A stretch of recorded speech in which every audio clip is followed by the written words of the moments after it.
This is Dr. Scott Jutte with Dickson Chiropractic, and today I wanted to talk about how do you know if you have a spinal issue or a spinal problem, the problem that we would call in chiropractic a subluxation. Really depends. What I've noticed in the 28 years of doing this, it really depends on you and know is a lot of times you don't know. And the difference I see between is really age related. Our younger patients oftentimes exhibit symptoms that are related to systems. They'll have headaches, they won't sleep well, digestion, oftentimes frequently sick, whereas the adults tend to come in with not only those complaints, but the adults will come in more with, gosh, I have an ache or pain in my back, so they have more aches, pains, those types of things. Which oftentimes they just relate to, I'm getting old, okay? Well, the truth is your body gives you signals for a reason. Having aches and pains is not normal. Being sick all the time is not normal. So the driving force behind that is simply this, is that everything in your body is controlled through your nervous system. Your nervous system is protected by your spine.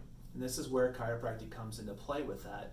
Now, when you come to our office, we check for subluxation or issues in your spine two primary ways. Number one, of course, chiropractors are trained to feel these things. If your spine is locking up, the tissues around those joints will become tender. And again, that's where chiropractors have that trained feeling we call palpation skills. The second way, which is black and white, cut and dry, is called an x-ray. Again, we do a very specialized x-ray. It's not just a traditional x-ray, but we also do what we call a motion analysis x-ray. And again, it very specifically can tell you where your spine is working, where it's not working, and more importantly, we can oftentimes timeline when that problem began in your spine. We can tell you it's 5 years, 10 years, and then we gather all that information together. What that allows us to do is come up with a very specific plan tailored to your needs, how we can solve these problems for you, but not just get you feeling better, but what can we do to really strengthen, correct these type of problems so that you don't have them 5 years, 10 years down the road.